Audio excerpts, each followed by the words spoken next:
做不了夫妻就当朋友，保重。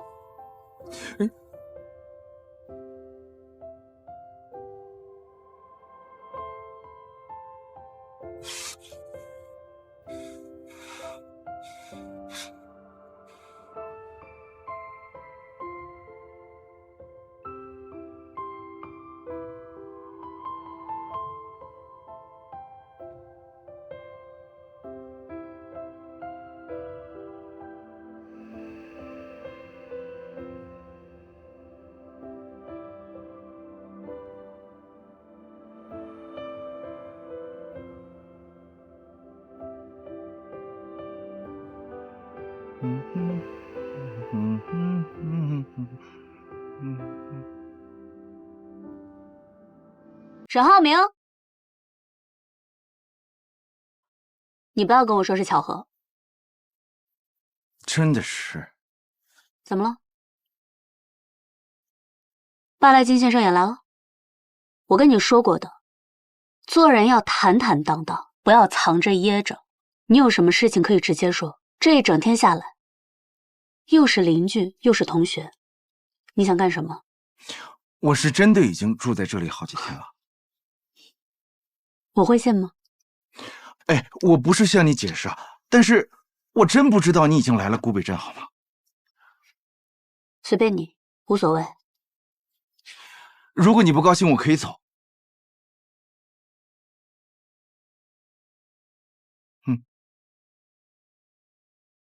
不要在我面前出现就行。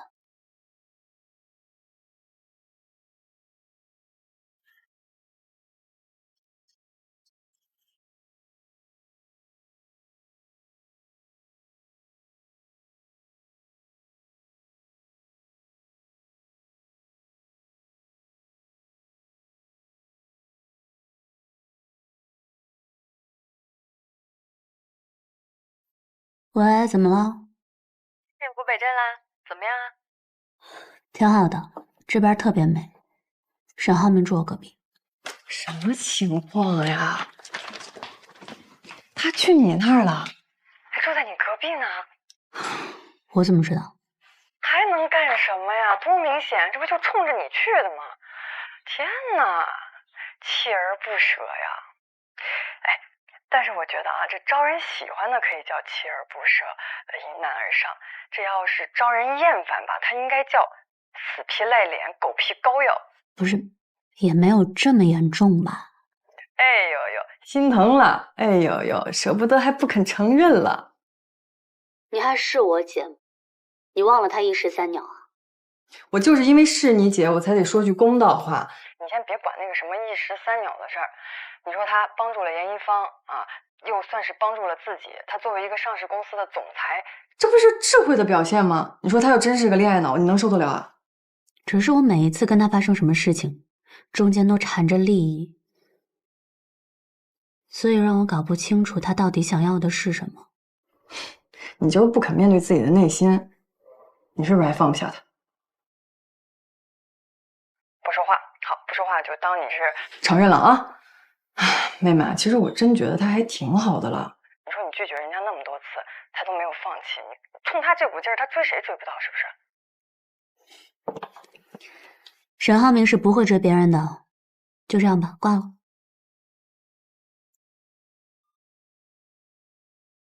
晚上来到草坪，四人坐在一起相谈甚欢。同时，翟总的助理也注意到了这一幕。草坪上举办了有趣的情侣游戏，巴莱金夫妇很是踊跃地参加了。沈浩明在为两人喝彩的时候，突然发现有男人盯着许妍，顿时醋意上头，脱下自己的衣服盖在了许妍身上。许妍则直接将衣服扔开。沈浩明见状，让他注意下，别忘了他们还有合作。我不是你的下属，请不要命令我做事情和以前一样。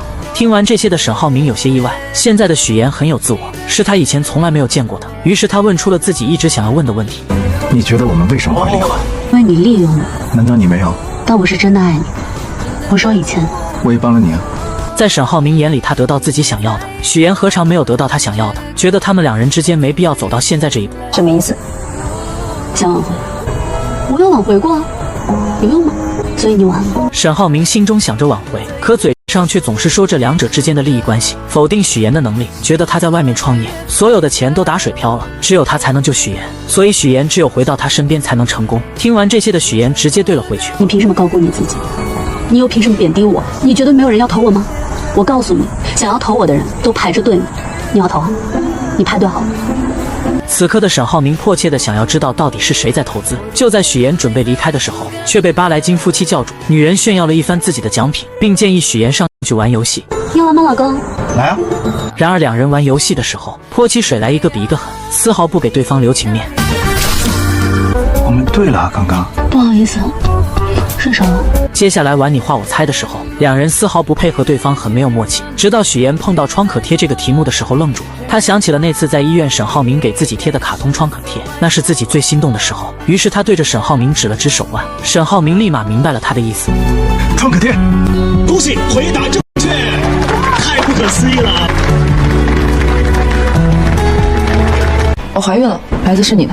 我本来是打算去打掉的，但医生说，如果我这次打掉孩子，以后就不可能再生了。我们都分手一段时间了，怎么可能？那个时间我只跟你有过。沈浩明终于敞开心扉，跟许岩讲述了他和方瑜的故事。原来许岩和沈浩明跟巴莱金夫妇告别后回到房间，许岩很是疑惑，他为什么不通过金达集团和巴莱金正式接洽，反而要费这么大功夫？是公司出了什么事情了吗？沈浩明听见后笑了笑，他如实的说出了自己在公司里的现状。其实他并不受沈父的信任，董事会的人面上看似很尊重自己，私下却十分不服气，所以他现在还不是董事会的人，根本不能用集团的名义来接洽巴莱金，因为国外板块一直都是金达的弱项，只要自己和巴莱金达成合作，就能成功进入董事会。虽然许岩能明白他进董事会的心，但他很不理解为什么沈父会不信任沈浩明。沈浩明见状表示，当初自己未婚生子，坚持把浩辰带回家抚养，跟父亲产生了很大的分歧，并没有把许岩的原因说出来。而当沈浩明说完这些后，许岩还是问出了自己一直想要知道的事情。你可以跟我说说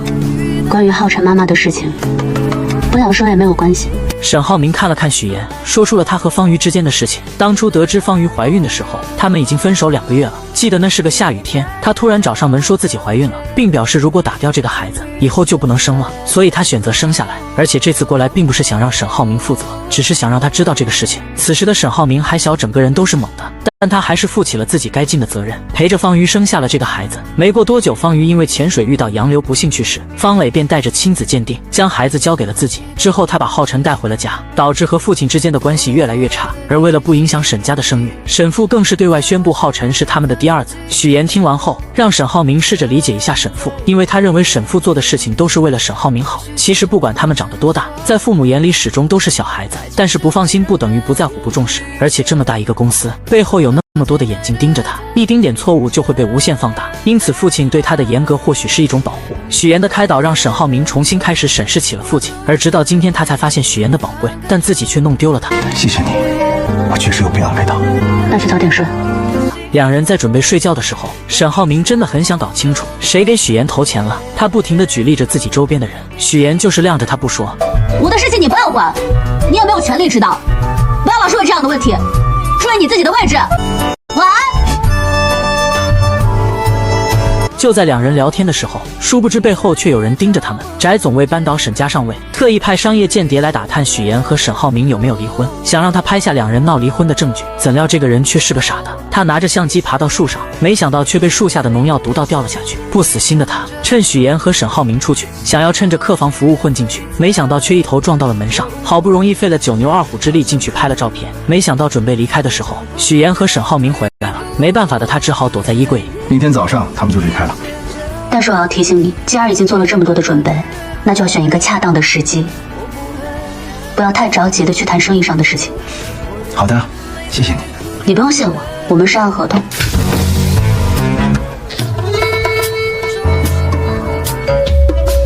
不久前，两人还在因为与巴莱金合作的事情扮演恩爱夫妻。在逛街的时候，沈浩明还借着合作给许岩描了眉毛。起初，许岩看着旁边有人，为了完成任务只能答应，但看到对方认真的样子，不心动是假的，毕竟那是自己真真切切爱过的人。之后两人回到房间，准备聊一聊后续的计划。突然衣柜里传来动静，面对这突如其来的状况，两人并未表现出丝毫的慌乱或声张，而是默契地选择了静观其变。沈浩明心思缜密，他故意向许岩提及自己已与巴莱金达成重要合作的消息，以此作为掩护。随后看似不经意地打开了衣柜门，当那名男子的身影映入眼帘时，他随即以取毯子为由，巧妙地利用衣柜门夹住了男子的脚。这一举动既是对男子的警告，也是为了进一步观察其反应。事后沈浩明向许岩解释，衣柜中的男子受伤不轻，极有可能是竞争对手派来针对巴莱金夫妇的间谍。他之所以没有直接揭穿，是担心打草惊蛇，让真正的幕后黑手逃脱。为了不让男子察觉到他们的怀疑，两人继续保持着日常的对话，言谈间未露半点破绽。不久之后，沈浩明与许岩一同前往拜访巴莱金夫妇。出乎意料的是，那名男子竟也出现在了会面现场。男子一见到沈浩明，便立刻换上了一副热情洋溢的面孔，主动与众人攀谈起来。他故意提起许岩与沈浩明最近传出的离婚风波，以及许岩辞职投身直播带货行业的决定。对于这些敏感话题，许岩早有准备，他从容不迫地解释道，自己辞职是为了创业，直播带货只是初步尝试，失败后他便转而创立了研一方。男子见话题未达预期效果，便又拿出了自己偷偷拍摄的照片，照片中许岩与沈浩明分床而睡，似乎印证了离婚的传言。面对这一证据，沈浩明不慌不忙地解释，昨晚他们玩了一个泼水游戏，由于配合不够默契，两人互相泼水，结果闹了点小别扭，这才导致了分床而睡的情况。若要人不知，除非己莫为。如果二位真的不是分居，敢不敢带我们去你房间参观一下？随后一行人来到了沈浩明的房间，众人一进门便被眼前浪漫而温馨的布置所吸引。房间内不仅装饰的别具一格，还摆放着一些趣味横生的玩具，显然是沈浩明精心准备的。他们好有情趣啊！抱歉，破坏了你精心准备的惊喜。男子见状，心中暗叫不妙，但仍不死心，又拿出了二人在家中争吵的画面作为证据。然而沈浩明与许岩却镇定自若地解释，那只是许岩在做瑜伽，而他在一旁打电话，根本不存在争吵的情况。男子见无法再找到破绽，只好尴尬地提出晚上请众人吃饭以表歉意。晚餐时分，男子再次发难，他指出许岩未戴婚戒，这一细节立即引起了巴莱金夫妇的好奇。就在许岩一时语塞之际，沈浩明深情地望向他，坦言两人之间确实存在一些小矛盾，他做过许多让许岩伤心的事，但回想起许岩在他工作繁忙时给予的支持，照顾他的父母，帮助他的弟弟，甚至在他事业上遇到困难时出谋划策，他深刻意识到许岩在他生命中的重要性。虽然此刻他们是在演戏，但这些话却是沈浩明的真心话。说着，他从口袋中掏出了许岩的婚戒，单膝跪地请求许岩的原谅。那下次不能这样。肯定不会。这一幕深深打动了在场的每一个人。许岩眼中闪烁着泪光，他接过婚戒，并在众人的见证下深情拥吻。这一举动彻底打破了外界关于他们离婚的传言，也让巴莱金夫妇对这对夫妻有了更深的认识。经过这段时间的相处与考验，沈浩明终于赢得了巴莱金的认可。在巴莱金离开之际，他宣布沈浩明的公司正式进入了候选名单，这意味着他们将有机会获得巴莱金集团的重要合作项目。沈浩明也有机会能够进入董事会了。随着一切尘埃落定，许岩向沈浩明表达了自己准备回去的打算。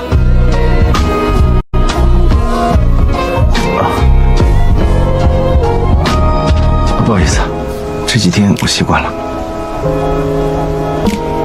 这个习惯可以改掉。啊，你这个大摇头，万年不变。这个西服，8993件套，怎么了？你是潮商用品吗？还有眼镜啊？你近视吗？你每天戴着干什么？装什么？装什么老千锋？即将离婚的许岩和沈浩明再也不装了，开始吐槽起对对方的不满。原来沈浩明在送许岩回去的路上，许岩还是忍不住把蒋亮是投资他的人说了出来。沈浩明听完后觉得蒋亮就是一个花花公子，全都是靠他姐姐懂什么投资。许岩看到他这副看不起人的样子，顿时怒火上头，但他还是很耐心的解释，承认自己昨晚说有投资人是骗人的，可人家蒋亮也是看了他们最新一期的视频，才开始确定的投资的。真的是好演技，真不知道还有什么事情骗着我呢啊！听完这话的许岩破罐子破摔，直接将以前欺骗沈浩明的事情全部都说了出来。第一次去金达采访的时候，发烧是真的，但晕倒是装的。沈浩明听完后更是不甘示弱。的表示，在医院给许妍贴的创可贴是陈秘书买的，只是看到她感动得一塌糊涂，就没有吭声。这番话彻底伤到了许妍的心，毕竟那是她第一次对沈浩明动心。怎料沈浩明乘胜追击，指责许妍给他挑的每一件衣服，没有一件是他满意的，颜色、品质、品味都很差。许妍听完后彻底破防，她气急败坏下让沈浩明反思一下自己是不是长得老成，眼光又跟不上时代，整天不是梳个大油头，就是穿得像个卖保险的，永远都是西装半永久3件套。是潮商用品吗？还有眼镜啊！你近视吗？你每天戴着干什么？装什么？装什么老前锋？沈浩明听完后气炸了，他摘下眼镜开始火力全开，吐槽许妍做的饭很难吃，自己一直都是硬吃下去的。许妍不甘示弱地说他送的珠宝腕表又土又俗，没有一件是自己喜欢的。没想到沈浩明却说这些东西都是陈秘书买，自己一点都没有参与。无所谓，无所谓，真的无所谓。反正男人送的礼物都差不多，我习惯了。跟我谈之前，你到底几个？我跟你说过几个？你跟我说只有我一个？对，就你一个，还差个零。听完这话的沈浩明彻底破防，他猛踩刹车，紧紧盯着许妍。许妍并没有理会他，下车后提醒他别忘记了8号去民政局办理离婚。沈浩明这才反应过来，自己刚刚都说了些什么。明明自己想要挽回许妍，怎么把这些话都说出来了？两个曾经端着生活的人，终于有了活人的气息。回到家后，沈浩明就收到了浩辰的灵魂拷问，让他尽快把嫂子追回来。怎料沈浩明还是嘴硬，就是不肯承认自己喜欢许妍。我送你一个成语，口是心非。嫂子肯定还在生你的气，你有没有给人家好好赔礼道歉啊？接着浩辰开始阐述自己的观念，男生被女生拒绝是没关系的，就算被拒绝100次也要把喜欢的女生给追回来。这么简单的道理，沈浩明怎么会不明白？可他就是不明白自己为什么见到许妍总会说一些违心的话。他独自坐在楼梯上纠结了许久，给许妍发去消息，想要借8来金的名义再次约见许妍，可许妍的回复简短又无情。怎么追回来？难道还要跟他吵架？我真是一头猪！马上就要到两人离婚冷静期结束的日期，沈浩明为了不离婚都开始有了应激反应，只要听见8这个字，心里就忍不住打颤。于是为了拖延离婚，故意借口自己在国外出差，甚至来到景点拍下几张在国外的照片，让秘书修图就能蒙混过关。然而他却低估了一个全能型人才的侦查能力。许妍看到照片后，直接来到了沈浩明家堵他。一定是幻觉，一定是幻觉。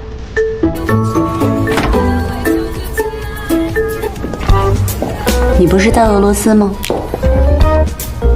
为了不和许妍办理离婚，沈浩明可真是用尽了手段。他先是谎称自己去国外出差被许妍戳穿，接着又是装病，来到医院将全身都检查了一遍，来拖延去民政局的时间。我建议要先从头开始查，先从耳鼻喉眼科开始。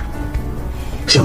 随后许妍陪着沈浩明在各个检查室里来回穿梭，而沈浩明为了拖延时间，更是磨磨蹭蹭，一直到最后的检查项目，沈浩明在厕所整整待了半个小时，还是许妍实在忍不住上去将他叫了出来。现在4点55了，5点半就下班了，来不及了。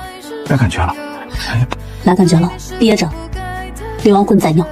等两人赶到民政局，却被工作人员告知系统已经关闭，办不了。要想离婚，也只能再次提交申请，等到下个月的8号再来。沈浩明听完心中很是窃喜，而许妍则恨不得将他暴打一顿。隔天，蒋亮以投资人的身份约许妍出来，两人来到一家电影陈列馆，馆内陈列着大量的拍摄道具。蒋亮表示这个是一家私人博物馆，是他朋友开的，而他是这里的超级贵宾，每当他想安静丝毫的时候都会来这里，没有人会打扰他。接着又讲起了自己小时候的故事，为的是激起许妍的同情心，让他注意到自己。可他的如意算盘很快被另一个女孩揭穿，为了不让许妍误会，他只好找个借口把女孩支走。另一边，沈浩明独自喝酒解闷，方磊得知后找了过来，并告诉他，现在圈子里传得沸沸扬扬的，说许妍正跟蒋亮打得火热。他着急找下家呀。许妍是我爱人，管住你的嘴。你还护着他，他就是把你当成一个有钱的冤大头，你还护着他。沈浩明，你真的应该好好看看他有没有给你戴过绿帽子，还是说绿帽子你早就戴习惯了？方磊本想着刺激一下沈浩明，没想到人家连看都不看他一眼，恼羞成怒下直接拿起酒杯泼了过去。你打我呀！你怎么不打我呢？你打我呀！就在这时，韩律师找了过来，将方磊给扛走了。沈浩明很是烦闷，喝醉酒的他来到许妍家楼下，却看到蒋亮对许妍表白。吃醋的他立即走上前宣誓主权，接着追着许妍来到了电梯，准备跟着上去，没想到却被许妍拦在外面。我听到你拒绝了蒋亮，你还跟他说我们之间的问题是可以解决的。可以解决，就是离婚。说完，许妍就要关上电梯，可沈浩明却笑眯眯地打开了。此刻的许妍很是无奈，他很是平静地表示，两人之间婚姻本来就开始的不体面，只是各取所需。现在他只想好聚好散，而且自己会尽力将事情的影响降到最低，只希望能顺顺利利拿到离婚证。听完这话的沈浩明瞬间愣在了原地，他没有想到许岩是如此的决绝，可还是不死心按着电梯不放。把手拿开。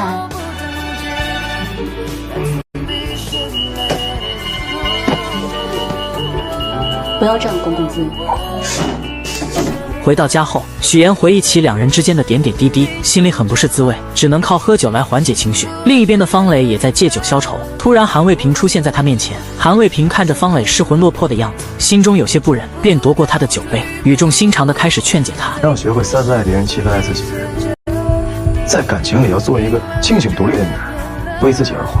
可此时的方磊早已陷入了对沈浩明的执念中无法自拔，认定自己只爱沈浩明一个人。就在这时，韩卫平突然靠近他并吻了上去，两人就这样半推半就发生了关系。事后两人坐在窗边，韩卫平看着方磊，心疼他这么多年来一直追着沈浩明，可人家却娶了别人看都不看他一眼。如果有机会搞垮他，你感兴趣吗？你为什么会说出这种话？因为你。隔天，韩卫平来到公司，以见沈浩明为借口，从陈秘书手中顺利拿到了公司战略合作计划。随后来到楼梯间，迅速拍下了照片。那么他这么做的目的到底是什么？不久前，沈浩辰为了哥哥嫂子的复合，真是煞费苦心。他以下半年参加马术比赛为由，让教练联系嫂子过来商量，自己则赶忙向哥哥报信，让他赶紧过来。就这样成功将两人聚到了一起。而为了给两人创造独处的空间，更是借口拿果汁火速开溜。可屋内尴尬的气氛让许岩有些不知所措，于是他谎称自己还有工作，转身离开。沈浩明不知道该以什么借口留下他，只能任由许岩离开。等浩辰端着果汁回来，没有看到嫂子，立刻指责哥哥浪费了自己好不容易争取到的机会。我真的是要被你气死了！就连我们小朋友都知道，做了错事就要改。您惹嫂子生气了，现在她不理你了，你不得主动出击啊？沈浩明也不知道自己到底怎么了，面对许岩竟然一句话都说不出来。晚上回到家，于兰也开始助攻。这几天丈夫和儿子之间的关系缓和了不少，她知道这是许岩的功劳，便劝说儿子赶紧把许岩给追回来。其实于兰直到今天还在自责，要不是当初她介意许岩的身份，许岩也不会撒谎家世背景。而且他在商场上打拼了这么多年，形形色色的人，什么样的没见过。但许岩看儿子的眼神，一眼就知道他是真心喜欢儿子的。许岩对这个家里的每一个人都是真心的，所以他很自责。其实一开始我是希望给你找一个门当户对的，对妍妍的态度很苛刻，想方设法的逼她离开你。妈妈现在也很后悔，如果不是当时那些行为，我想妍妍也不会用门当户对这个谎言来证明自己。听完母亲说完这些，沈浩明也开始反思自己，表示自己也没有脸责怪许岩骗他，毕竟当初他也隐瞒了浩辰的身世。于兰也看出儿子动心了，便劝说他一定要把许岩追回来。看到许岩就想起了年轻的自己，上的厅堂下的工厂，那股子拼劲是自己最欣赏的。而他也认定许岩就是沈家的儿媳，是沈家未来的女主人。另一边，乔琳的前男友为了追回乔琳，他来到荆州应聘了陪练的工作，想着练一练好接住乔琳的打。这天他来到医院，无意间看到于一鸣正在和一个女医生走得很近，于是他把这一幕录了下来发给乔琳，让她过来抓奸。太过分了，刚才他拉她的手，现在是他拍她的肩膀，俩人在一起都26分钟，当着我的面口口声声说喜欢你，现在在干嘛？乔琳实在听不下去离开了。而于一鸣之所以跟这个女医生靠得这么紧，是因为有病人去世了，同事实在迈不过去这个坎，他过来安慰一下，两人并没有什么越剧。晚上乔琳做了一个噩梦，梦见于一鸣跟那个女生在一起了。隔天一大早，他找到于一鸣，想要搞清楚这件事。于一鸣得知后赶忙解释，可乔琳却觉得他们之间存在很大的问题，还是互相彼此冷静1星期再考虑要不要在一起。与此同时，沈浩明正听着陈秘书汇报许岩的创业进度。妍姐之所以那么努力，就是想证明她的实力和优秀给你看。现在不是讲究什么旗鼓相当、势均力敌的爱情吗？像妍姐那样的独立女性，她肯定希望闯出一番事业再回到你身边。陈秘书的这番话将沈浩明忽悠得一阵暗爽，他开始向陈秘书取经，怎么挽回许岩。陈秘书指导他去找许岩身边的朋友帮忙，最好是男性，因为这个时候男性往往更同情男性。于是沈浩明找到了于一鸣，两人可谓是难兄难弟，一个在分手冷静期，一个在离婚冷静期，可真是有了共同话题，最终达成一致战线，帮助对方渡过难关。乔琳不理我，你可以帮我找他；许岩不理你，我可以帮你说上话。这不就叫人多力量大？咱们2个人肯定比1个人强。说得对，姐夫，妹夫，姐夫，妹夫。许岩怎么也没有想到沈浩明会和于一鸣联手攻略他们两姐妹。俗话说三个臭皮匠顶个诸葛亮，那么两个臭皮匠想出来的办法自然也听不了什么用。原来沈浩明为了挽回许岩，听从陈秘书的话寻求于一鸣帮忙，而于一鸣正巧也因为乔林的事很是头疼，两个同病相怜的人就这样凑到了一起，互相帮助彼此度过难关。沈浩明甚至将希望寄托了到了恋爱指南上，看着书上的心灵鸡汤津津有味。一旁的于一鸣更是拿出电脑，随时标记书中的重点部分，甚至做了一个 PPT， 真是一个感念一个真感激。现在道理是有了，但具体怎么实施却是个难题。就在两人纠结的时候，许岩发来语音消息：明天有空吗？我们咖啡厅见，号称学校的事。就在沈浩明准备回过去的时候，于一鸣立刻制止了他，表示不要明天，就今天直接去家里。沈浩明二话不说，直接来到许岩家。许岩看到他来，很是惊讶，两人约的不是明天吗？沈浩明赶忙表示自己正在附近谈合作，谈完有空就过来了。许岩很是无奈，但也只能让他进来。刚进来，沈浩明就发现许岩准备了满满一桌子菜，以为有男人趁虚而入。这时许岩将浩辰老师发过来的信息转发给沈浩明，这让沈浩明找到了理由。信号不好，这里有 WiFi 吗？我这个路由器坏掉了，要不然你回去下载。没事，我帮你修一下。路由器坏了，正好给了沈浩明机会。他借着修网的名义满屋乱钻，将鞋柜全部都翻了一遍。修完后又借口是网来到许岩的房间，打开衣柜，看到衣柜里全是女人的衣服，松了一口气。就在他趴在地上检查床底的时候，许岩进来了。找什么呢？床下、床上的信号都很好，看洗手间。这番操作让许岩有些疑惑，可沈浩明为了搞清楚许岩请客的人是男是女，便又借着换窗帘磨磨蹭蹭直到晚上，但许岩丝毫没有留他吃饭的意思。就在他准备离开的时候，门铃突然响了。终于来了。你说什么？我说客人来了。沈浩明一脸严肃地打开房门，门外的人看见是他后全都傻眼了。可沈浩明很是厚脸皮的，将自己当成了男主人，将大家请了进来。在此之间，许岩欲言又止，每当他想跟沈浩明说话的时候，都被他给巧妙躲过。乔林询问妹妹到底怎么回事，许岩只好把今天沈浩明来了后所做的一切都说了出来。买这么早啊？行，成全他。哎，别管了，看我的。刚坐下，乔林就阴阳怪气地说，此前任总是阴魂不散给自己发消息，烦死了，话里话外都在阴阳沈浩明。而沈浩明虽然听明白了，但为了留下来一直装傻充愣，因为他想起了于一鸣说的话，只要自己不尴尬，尴尬的就是别人。既然决定追回许岩，那就要厚脸皮一点。我们来玩个游戏吧，我们用4个字来形容一下前任，怎么样？那我先来啊。油盐不进，有眼无珠，心眼死多。听着许岩的小姐妹们说的话，沈浩明只是笑笑也不说话。在厨房忙活的许岩却十分解气，而为了攻略闺蜜们，沈浩明更是下血本，直接用上金钱大法。看到什么喜欢的可以买，我给大家免单。能免多少？全部。这话一出，瑶瑶的眼睛都亮了。沈浩明接着诱惑，表示自己会让秘书跟着他们，只要看上了当场消费，当场买单。这番操作很快就攻略了对面的2个小姐妹，两人都开始夸起了沈浩明。许岩实在听不下去，弄出动静试图唤醒两人，最后许岩还是下了逐客令，将沈浩明赶走了。隔天，沈浩明再次找到于一鸣，于一鸣又给他出了个馊主意。沈浩明的执行能力很强，隔天便让陈秘书拿着他每天站在许岩楼下，在办公室望着窗外发呆，以及在工地里看着许岩照片夜不能寐的照片，让许岩看。本以为这些能换来许岩的心疼，可万万没想到许岩接下来说的话让秘书无地自容。什么偷拍能怼得这么近？沈浩明也挺配合的呀，是坐在床上的吧？是啊。那你也在床上啊？你俩都在床上？别人接电话，有信号，别人接电话。谁啊？哎呦，没人叫你，我俩过去。你叫我，没接。哎，好，这不是我家，是刘和。不是你去哪儿了？万万没有想到沈浩明有一天也会变成这样。不久前，沈浩明为了挽回许岩，使用了各种办法，可他和于一鸣想尽了各种办法，都没有让许岩心动。这天他在看朋友圈的时候，无意间看到许岩发的在电影陈列馆打卡照片，下面有蒋亮的点赞，于是他点开了蒋亮的朋友圈，看到了那张跟许岩同样地址的照片，还有暧昧的话语，瞬间上头。隔天便找人将电影馆里的东西全部都买了下来，不给蒋亮留下任何美好的回忆。这个操作可把蒋亮给气炸了。就在这时，沈浩明打来电话，将蒋亮约到了咖啡厅。情敌见面分外眼红，蒋亮因为电影馆的事很是生气，上来就给了沈浩明一个下马威。他表示自己是许岩的合作伙伴，沈浩明就是有钱也接近不了许岩，不像自己作为投资人可以天天陪在许岩身边，许岩的每一步发展他都在场。然而沈浩明听完后并没有气急败坏，直接发下狠话，表示只要自己和许岩没有离婚，那他蒋亮就是第三者。我绝对不会放过第三者。沈浩明警告完蒋亮后就回到了公司，却突然收到巴莱金先生的文件。巴莱金表示，在正式签约前，还要再对沈浩明进行3个月的考察，在此期间不能出现任何风险和暴雷。您跟妍姐离婚这事儿，能不能想办法再拖一拖？没办法的沈浩明只能找乔林帮忙，可乔林一直都站在妹妹这边，声称许妍的态度就是他的意思，他不会帮沈浩明。沈浩明见状很是真诚地表示，自己已经试过了各种办法挽回许妍，上个月为了不离婚还想尽办法拖延，这是他从小到大第一次东躲西藏，也是第一次这么害怕失去一个人。他真的不想跟许妍离婚，可即使如此，乔林也做不了妹妹的主，还是没有帮沈浩明。而看到乔林不愿帮忙，沈浩明只能先完成于一鸣的嘱托。他告诉乔林，最近于一鸣的状态很不好，天天菜饭不思，一心想着怎么才能让他消消气。怎么会跟他在一起啊？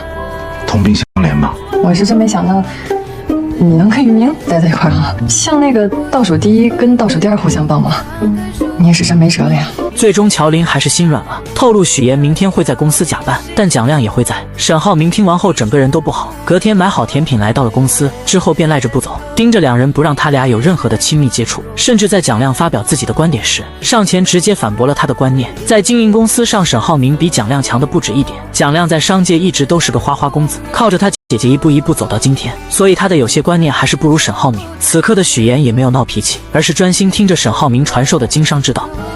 最后一个建议，将来无论是我、蒋总，或者是更高阶的人给到你建议，你可以监听，但是千万不要尽信。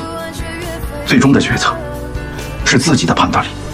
我知道了，知道就好。看到许妍认真听取了自己的建议，沈浩明很是得意地坐在沙发上，还给了蒋亮投去了一个挑衅的眼神。许妍走后，两人之间的火药味十足。晚上，于一鸣再次找到乔林，这次的他准备很是充分，买了许多彩妆送给乔林，还做了攻略，一一跟乔林介绍化妆品的用处和适合他的口红。乔林听着他的介绍很是惊讶，没想到于一鸣会去了解这些。因为你喜欢，这样以后我们就有更多的共同话题，你也不会嫌弃我。这番话彻底感动了乔林，两人终于化解了之前的矛盾，在一起了。日子看似平静，背地里却暗流涌动。沈家的对手翟总为了不让巴莱金和沈浩明合作，派商业间谍调查沈浩明和许妍离婚或者感情破裂的证据。3番5次的失败后，将所有的希望放到了沈浩明的律师韩卫东身上。不管你用什么方法，方雷也好，你在律师圈的人脉也好，3个月之内必须拿到他们离婚或者感情破裂的证据。记住，千万不要让你干爹失望。如果这2条路都行不通，严一方也是另一个办法。但许妍的研衣房在蒋亮的投资下越来越步入正轨，设计出了许多好看的款式。许妍忍不住将这些喜悦全部都分享给了姥姥，甚至还给姥姥做了几身衣服。姥姥，您仔细看啊，我们这衣服上面全都是纯手工的，您肯定懂，一针一线，这都是非遗文化。许妍与乔林一同出现在姥姥面前，通过视频通话，将研一方精心制作的新款服饰逐一展示给屏幕那端的老人。许妍还特别提到自己亲手为姥姥设计缝制了一套专属服饰，这份心意让视频那头的姥姥笑得合不拢嘴，直称自己是研一方最忠实的满级铁粉。在一片欢声笑语中，姥姥带着满足的笑容结束了通话。然而挂断电话后的许妍心中却泛起了层层涟漪，她深知姥姥总是以笑容掩饰着对她的思念与牵挂，即便心中渴望相聚，也总是担心自己的到来会打扰到孩子们的工作与生活。这份深沉的爱让许妍更加坚定了要在荆州站稳脚跟，为姥姥创造一个温馨舒适的晚年生活环境的决心。命运似乎总爱在不经意间设置考验。正当许妍与团队紧锣密鼓地筹备着新一批成衣的入库工作时，一场突如其来的意外打乱了所有计划。送货车在前往仓库的途中突发故障，停在了半路上。面对即将到来的滞留金罚款和紧迫的时间限制，许妍迅速联系了冠冠，说明了当前的困境。冠冠虽即刻着手安排救援车辆，但修好故障货车至少还需3-4个小时，时间紧迫不容拖延。就在众人焦急等待之时，沈浩明意外地出现在了公司。沈总，这么慌张，是发生什么事了？妍姐出事儿了。她的车坏在半路上了。他仿佛是命运派来的救星，迅速驾驶着一辆备用货车赶到了事故现场。没有过多的言语，沈浩明首先让疲惫不堪的许妍上车休息，自己则毫不犹豫地投入到搬运工作中，将一箱箱成衣从故障车上转移至新车上。许妍坐在车内，透过车窗望着沈浩明忙碌的身影，心中不禁涌起一股暖流。他开始意识到，或许沈浩明对他的感情并未如他所想的那般淡去。他正以自己的方式，默默地尝试着挽回这段曾经的感情。看着沈浩明因劳累而微微喘息的样子，许妍终于按捺不住内心的关怀，拿起水和纸巾走向他。沈浩明接过水一饮而尽，那瞬间的满足与疲惫交织在他的脸上，让许妍的心不由自主地软了下来。他询问许妍为何要亲自参与送货这样繁重的工作，言语间透露出对许妍安危的担忧。第一批货嘛，我不想有任何意外，所以就亲自过来验收，要去看一下下一批货的情况。你呢？沈总这么大的公司，自己来帮忙。沈浩明解释到，自己是因为公司团建活动，本想联系陈琳了解情况，却迟迟得不到回应，这才决定亲自前来查看。他强调希望许妍不要因为他的帮助而感到有压力，但许妍的心中却有着自己的坚持。他告诉沈浩明，自己并不介意他的帮助，但更希望的是能够依靠自己的力量，过上自己想要的生活。沈浩明听着许妍的话，眼中闪过一丝复杂的情绪。他承认自己过去确实过于自负，没有充分认识到许妍的独立与坚强，也没有珍惜她给予的支持与帮助。此刻的他只希望许妍能够不再那么辛苦，能够活得更加轻松自在。但许妍却微笑着摇了摇头。她说，追求梦想的道路虽然艰辛，但每当看到自己的努力有所回报，那份满足感与幸福感是任何物质都无法替代的。谈话间，许妍也提到了沈浩明与蒋亮之间的矛盾。他虽然明白两人之间的恩怨，但作为研一方的股东之一，蒋亮提出的许多建议都极具价值，对公司的成长有着不可忽视的贡献。他希望沈浩明能够放下成见，以更加开放的心态去看待蒋亮，共同为公司的发展努力。随着最后一箱成衣被安全地搬上货车，两人一同坐进了驾驶室，踏上了前往仓库的旅程。长时间的劳累让沈浩明不禁靠在了许妍的肩上，车厢内只有轻微的呼吸声和窗外偶尔传来的车流声。许妍静静地坐着，感受着肩上传来的重量，心中五味杂陈。这一刻，他也终于意识到了沈浩明和他之间的感情似乎没有结束。很快，在众人的努力下，研一方的第一批成衣全部售空。研一方的第一批成衣全部售罄。研一方凭借卓越的质量与独具匠心的设计，迅速在市场上站稳了脚跟，用户反馈退货率极低，好评如潮。这不仅是对产品本身的认可，更是对研一方品牌信誉的肯定。许妍敏锐地捕捉到这一市场信号，决定乘胜追击，启动第二批预售计划。她有着更为宏大的蓝图，若第二次预售能取得预期成功，那么第三批预售便可尝试在线上铺开，同时增设生产线，提升产能，以满足日益增长的市场需求。此外，她还计划深化线上营销策略，为第二批衣服的推广做好充分准备，确保各环节无缝衔接。各位，现在我们全力的备战第二批成衣销售，各部门注意工作衔接，保持节奏，加油！加油！加油！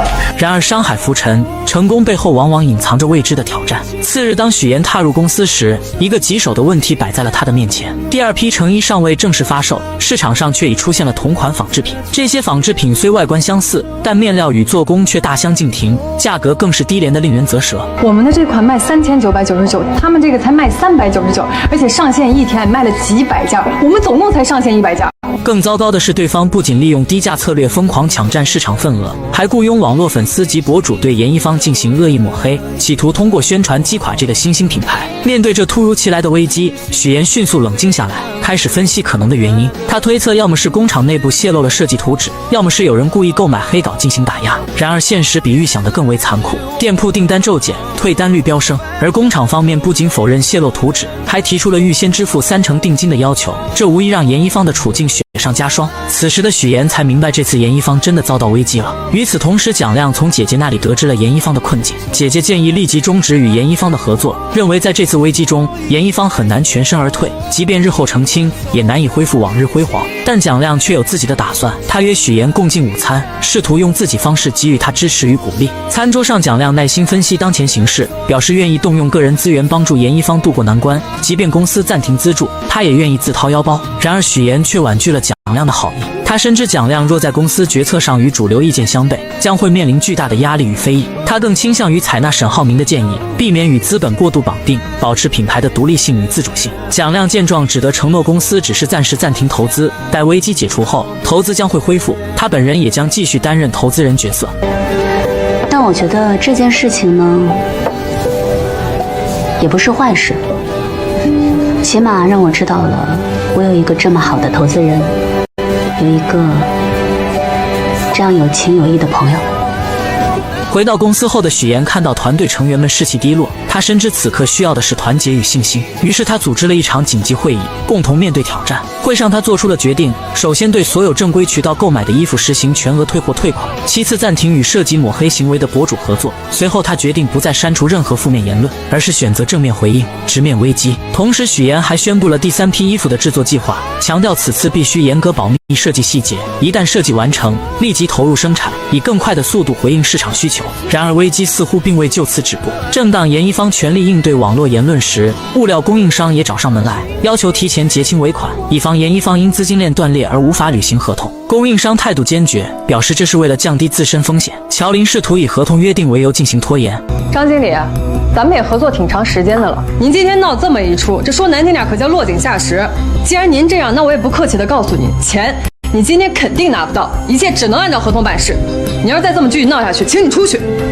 刚才开会已经说过了，如果有任何问题的话，严一方愿意承担一切后果，所以您不用担心。许愿小姐，好久不见。让谁也没想到的是，那个曾处心积虑想要揭穿许岩和沈浩明关系的男人，竟又一次阴魂不散地找上了许岩。他一来便直入主题，谈起许岩目前深陷的种种困境，那副模样仿佛对许岩的处境了如指掌。此时许岩脑海中不由自主地浮现出蒋亮曾说过的话：很少有初创品牌能在短时间内被迅速推到风口浪尖，这背后大概率是有人在暗中操控。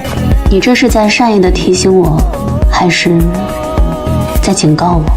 可面对许岩隐晦的试探，男人却满脸无辜，坚决不承认有任何幕后操作，还一本正经地宣称自己是严一方的粉丝。然而话锋一转，他还是暴露了真实目的，直言自己关心的始终是金达公司和思拓公司谁能与巴莱金的公司达成合作。接着他又就是重提，强调之前在度假村的提议依旧有效，只要许岩愿意在公众面前宣称自己和沈浩明的关系破裂，他就能立刻帮许岩解决眼前的燃眉之急。2000万资金瞬间到账，许岩听后内心没有丝毫动摇，他毅然决然地拒绝了男人史蒂夫的交易。在他看来，这不过是自己人生道路上的一道小坎，他有信心凭借自己的能力跨过去。随后他礼貌而坚定地示意史蒂夫离开。这突如其来的交易让许岩倍感压力，然而环顾四周却找不到一个可以倾诉或求助的对象。这时他只想逃离现场，找个能释放工作压力的地方，但是他不知道去哪里。其实眼下这种情况，他可以把工作压力吐露到有温度的社交平台，像 SO 就很温暖，这里的人愿意花时间倾听他的经历，可以给他安慰和鼓励，而且瞬间广场上有很多感受相通的灵魂，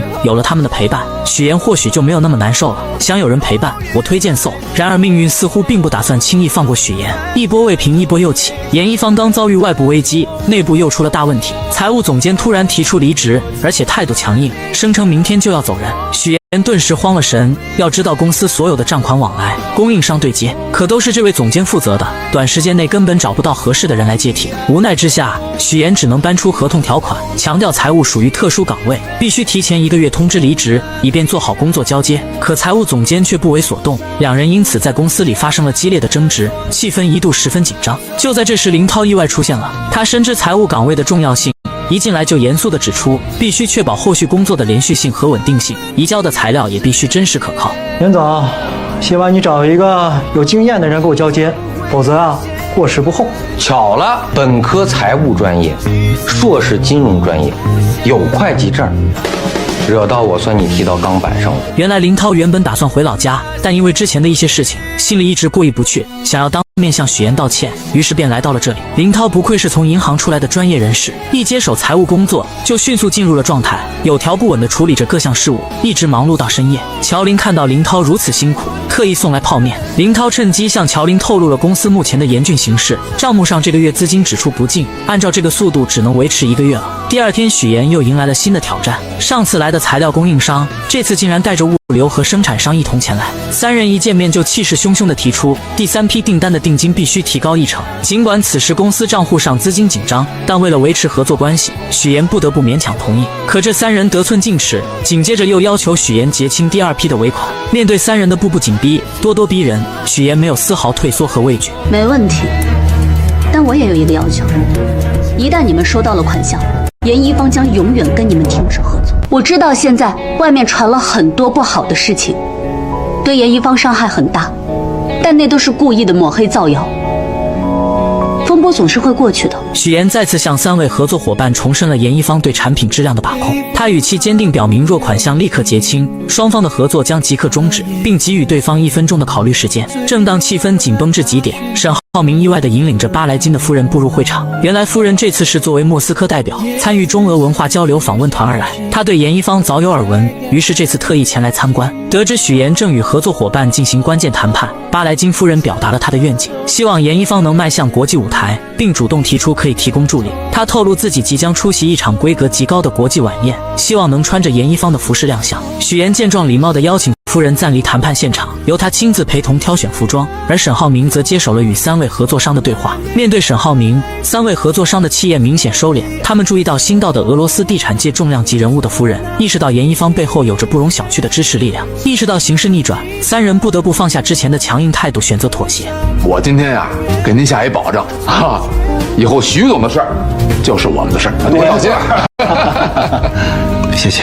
另一边，许岩细心地为巴莱金夫人挑选着礼服，每一件都力求完美匹配夫人的气质与晚宴的庄重。夫人对许岩的品味赞不绝口，同时关切地询问起严一方当前面临的挑战。许岩虽不愿多谈困境，夫人却已从旁侧了解到一些情况，她鼓励许岩坚持下去。回忆起在度假村时许岩对事业的执着与热爱，坚信这些困难不过是暂时的风浪，无法动摇许岩的决心。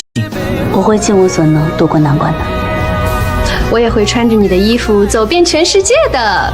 夫人还透露，巴莱金正在对沈浩明的公司进行为期3个月的考察，期间不容有任何重大事务。许岩听后邀请夫人在考察期间常来严一方做客，享受一段轻松时光。夫人欣然应允，两人随后便继续沉浸在试衣的乐趣中。随着许岩与沈浩明一同将夫人送别之后，许岩对沈浩明今日的鼎力相助表示由衷的感谢，沈浩明则借机表达了自己的心意。他知道许岩独立坚强，不愿轻易接受帮助，但是还是希望许岩不要拒绝自己的好意。说着，他展示了手机上的信息：青蓝杯服装设计大赛的报名。这是一个极具影响力的赛事，若严一方能在其中脱颖而出，不仅能证明自身的实力，还能有效回应外界的质疑。沈浩明已悄然为严一方报名，这份默默的支持让许岩心中涌起一股暖流。他意识到与沈浩明之间的联系似乎正悄然加深。回到严一方后，许岩立即着手规划，决定将团队分为2队，一队专注于第2批成衣的生产，另一队则由瑶瑶带领全力备战青蓝杯。瑶瑶决定采用纯手工面料，结合精湛的苏绣技艺，力求每一件作品都达到极致的精美。无论是实物展示还是照片拍摄，都要展现出严一方的最高水准。经过一番紧张而有序的准备，最终成品在众人面前惊艳亮相，其细腻的工艺与独特的设计赢得了阵阵赞叹，也让大家对即将到来的比赛充满了期待。然而就在一切看似顺风顺水之时，一个突如其来的问题打破了平静。许岩从财务这里得知，公司账目再次出现异常，且此次情况复杂，负责的董总监已离职，使得问题调查陷入僵局。更棘手的是，董总监目前下落不明，无法取得联系，这无疑给本就紧张的局势又添了一层阴霾。上回和董总监一起工作对接的那个林先生，我看他业务能力挺强的，要不我们找他帮帮忙？我知道了，先忙吧。你知道财务总监一直都招不到，财务助理已经忙得晕头转向了，所以他来问我能不能让林涛暂时来顶替一下。因为严一方近期遭遇了财务困境，合适的人选迟迟未能招到，这让许岩倍感压力。经过一番深思熟虑，他决定邀请林涛加入严一方的财务团队。乔林对此表示无异议，他认为当前应以解决公司难题为重，至于于一鸣那边，他会妥善解释。林涛的加入如同为严一方注入了一股新鲜而强劲的血液，他迅速投入到工作中，对缺失款项的部分进行了细致入微的审查。很快他便发现此次涉及款项的公司与之前收据上的一家公司同名，这一发现成为了解决问题的关键。通过进一步比对收据信息，林涛迅速锁定了问题所在，并成功解决了款项缺失的难题。正当林涛准备功成身退离开严一方时，许岩却拦住了他的去路。他得知林涛目前尚无稳定工作，且因来荆州寻找乔林而失去了老家的银行职位。许岩看中了林涛的财务才能，认为他正是严一方目前急需的财务总监人选。他诚恳地邀请林涛正式加入严一方，为公司的财务管理保驾护航。林涛听后心中涌起一股暖流，他深知加入严一方不仅意味着能在荆州站稳脚跟，更能让远在老家的父母安心。于是他欣然接受了许岩的邀请。来，欢迎你加入。欢迎加入。谢谢你们的信任，我一定守好财务这块阵地，让你们没有后顾之忧。然而严一方的麻烦并未就此结束，财务问题刚得到解决，青蓝杯退赛的消息便如晴天霹雳般传来。众人震惊之余，立刻前往青蓝杯举办方处，试图弄清事情原委并寻求解决方案。但举办方态度坚决，表示严一方目前饱受非议，让这样一支队伍参加比赛，无疑会损害比赛的声誉和质量。面对这样的结果，瑶瑶等人虽费尽解释，却也无济于事，只能眼睁睁地看着这么多时间的心血付诸东流。我话都说到这个份上了，你们再为难我也没有意义。你们现在有这个时间，倒不如好好做做公关，洗掉污点最重要。与此同时，沈浩明也接到了退赛的通知。为了帮助许妍挽回舆论劣势，他毅然决定接受孙思维的采访。在采访中，沈浩明详细阐述了严一方所遭遇的困境，以及许妍一直以来的低调与努力。他指出，有人趁机利用劣质商品抹黑严一方，这种行为与建造房子时只追求低价而忽视品质无异。他强调，严一方的品质是无可挑剔的，那些抹黑的行为并不能反映真实情况。沈浩明还表示，自己从许妍身上学到了许多，尤其是他帮助偏远地区居民就业，让家长能回家陪伴孩子的善举，让他深感敬佩。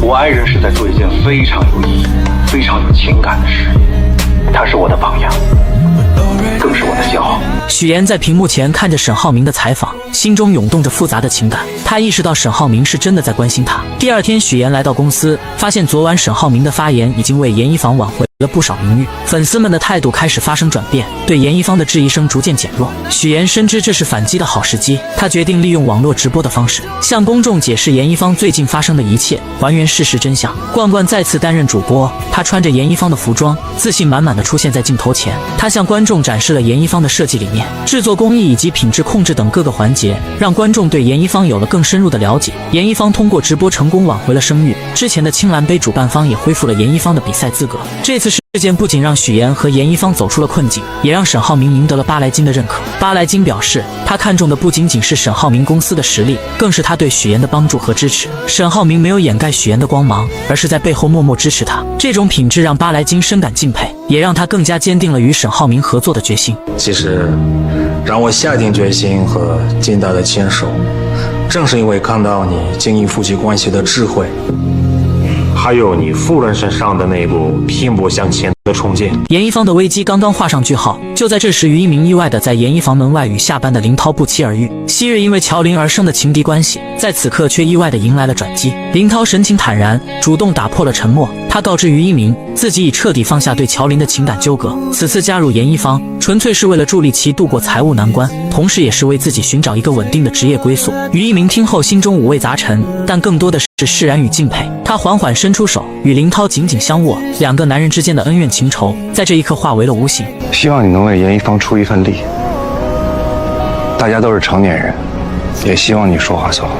恰在此时，乔林从严一方内走出，目睹了这一幕，他心中涌动着感激之情。对于一鸣和林涛能够化解矛盾，他深感欣慰。于一鸣见状，轻声对乔林说，他之所以这么做，是希望他能无忧无虑，不受任何负担的困扰。随着青蓝杯比赛的临近，严一方上下进入了紧张的备战状态。终于，他们的努力得到了回报。严一方凭借着独特的设计理念和精湛的工艺，成功跻身总决赛之列。然而，就在众人沉浸在喜悦之中时，许妍却陷入了深深的思考。她凝视着即将呈现给观众的舞台布置和模特展示，心中总有一种难以言喻的缺失感。尽管一切看似完美无缺，但她总觉得少了些什么，那份能够触动人心、引发共鸣的情感元素。面对即将到来的总决赛，许妍感到前所未有的压力。她环顾四周，也没有人能够帮助她。这时，她只想逃离现场，找个能释放压力的地方，但是她不知道去哪里。其实眼下这种情况，她可以把压力吐露到有温度的社交平台，像搜就很温暖，这里的人愿意花时间倾听她的经历，可以给她安慰和鼓励，而且瞬间广场上有很多感受相通的灵魂，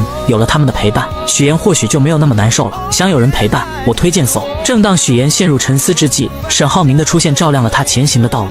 所以为什么还是不能打动？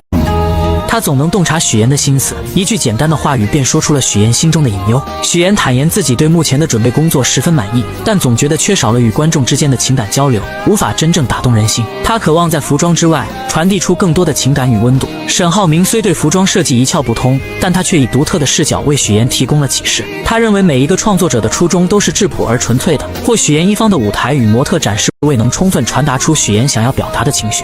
但这些东西是给予不了灵魂还有情感的。你还记不记得你做严一方的时候最感动你的是什么？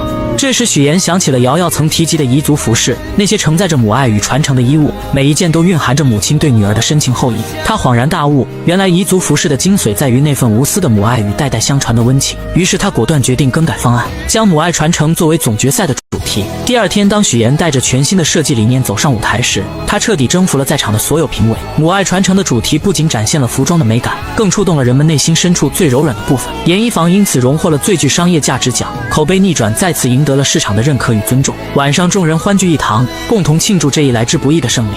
其实这一路走来真的挺不容易的，有多难，我们自己心里很清楚。所以严一方能到今天，荣耀是属于在座的每一个人。许岩在致辞中感谢了每一位团队成员的付出与努力，但特别想要感谢的一个人却让他陷入了短暂的犹豫。